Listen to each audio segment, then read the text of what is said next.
Hello. Grundig has asked me to help introduce you to your new Satellite 500. You know, shortwave has been a hobby of mine for many years, so naturally I'm excited to share with somebody else. I hope that it gives you as much pleasure as it's given me. Now, everybody has their own reason for getting into shortwave radio, but soon you'll find many more uses for the Satellite 500. I've used my radio to tune into the rest of the world, to expand my knowledge of places and events. I get up-to-the-minute reports on international news, weather, sports, events that might not even be covered here at home. I've listened to first-hand disaster reports, followed the Tour de France. Then I'll even spend an evening relaxing to, say, a Russian ballet.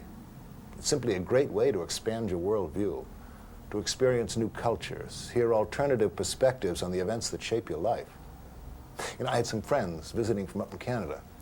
They were able to follow Canadian news and events by tuning in on my Satellite 500.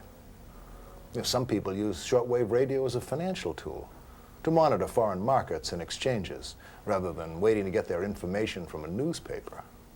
Really, the possibilities for your Satellite 500 are endless. Now, if you're just learning about shortwave radio, well, here's a brief explanation of what it is and how it works. The shortwave signal is one of three lengths of AM signals. Middle waves and long waves are the other two. Shortwave signals are different from other radio signals because of the huge distances they travel. Broadcasts that you listen to may have come from as far as the other side of the planet. Commercial radio doesn't travel nearly that distance. Say you're listening to a local FM station in your car. Well, you can expect it to fade out after driving as little as 50 miles. Shortwave signals travel so far because the atmosphere doesn't let them escape. They bounce back and forth between the ground and the atmosphere like a pinball, which moves them around the curve of the Earth. Other radio signals merely go off in a straight line. When you're sitting listening to shortwave programs, I bet that you'll feel like I do, really amazed at how far the signals have traveled just to reach your radio. Okay. Now I'd like to take you step by step through the operation of your Satellite 500.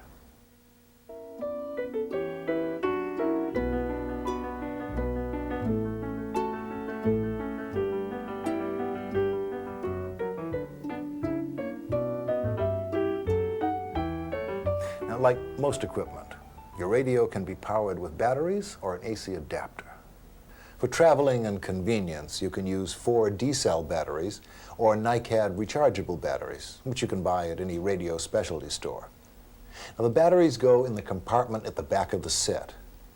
Be absolutely sure to move the slider switch to the correct position. Accumulator with rechargeable batteries or battery. Your receiver may be damaged by having the switch in the wrong position, so be sure and check. When your set is switched on, the battery check display will appear for 10 seconds. If the black bar appears in the dark field, your batteries have a sufficient charge. If the bar doesn't make it into the field, the batteries should be removed or recharged. Now, in general, only leave the batteries in the set if you'll be using them. For operation at home, your Satellite 500 comes equipped with a dual voltage AC adapter. The adapter can be set for US standard 120 volts.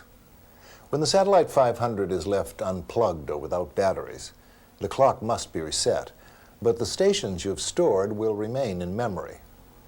Now, at night, as long as it's plugged in, the display will light up. If you're using batteries, the display will light up only if one of the right-hand buttons is pushed. To turn the set on, switch the locking switch to unlock and then press the on-off button.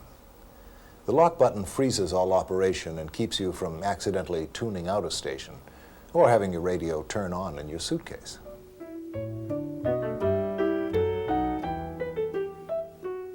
The telescoping antenna on top of your Satellite 500 will be fine for most reception conditions. When using the telescoping antenna, flip the aerial switch to the internal position. The external position is for use with an external aerial. Next to the aerial switch is the DX loc switch. The DX position is for long-distance signals, and the loc is for local signals. Now, to improve reception, you might consider an external aerial. In that case, check with a local shortwave expert. They'll be able to give you advice for the best reception in your area.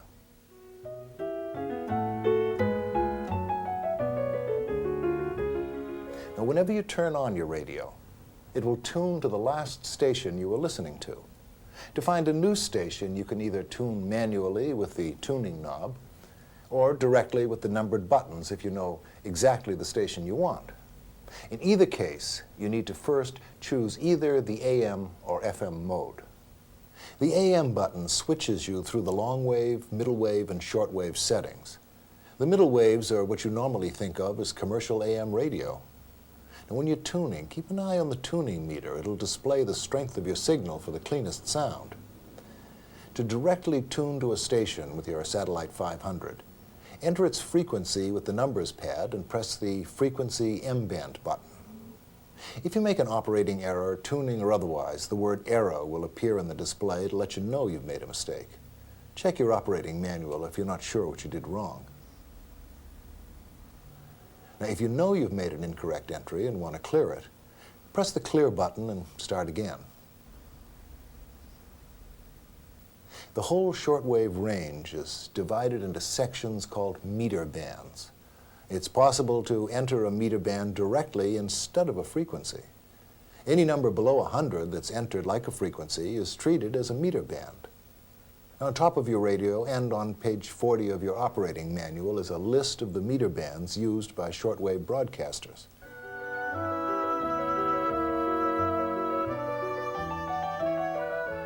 The search button will help you shop for stations. It'll tune forward or backward a small step each time you press it lightly. Now, you can begin an automatic search by holding the search button down for a full second. The automatic search plays each step for a few seconds before moving on. The amount the search skips varies with each mode. For example, in FM, each time you push search, the frequency will jump by 5/10. From 90.0 on the dial, it would go to 90.5 to 91 and so on, until the Satellite 500 finds a strong signal. If you want to automatically search, hold the search button down a second. It'll then play each of those strong signals in turn for 3 seconds. To stop the automatic search, press any button or rotate the tuning knob. The shortwave search cycles through meter bands, not frequency. Now, for example, if you're listening to a station on the 11 meter band and you press the search forward, it'll skip ahead to the lowest frequency in the 12 meter band. However, the automatic search for shortwave will remain in the same meter band.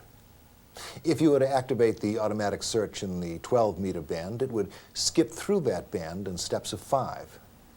Now, you'll probably use the automatic search when you're trying to find something unusual, but haven't anything particular in mind.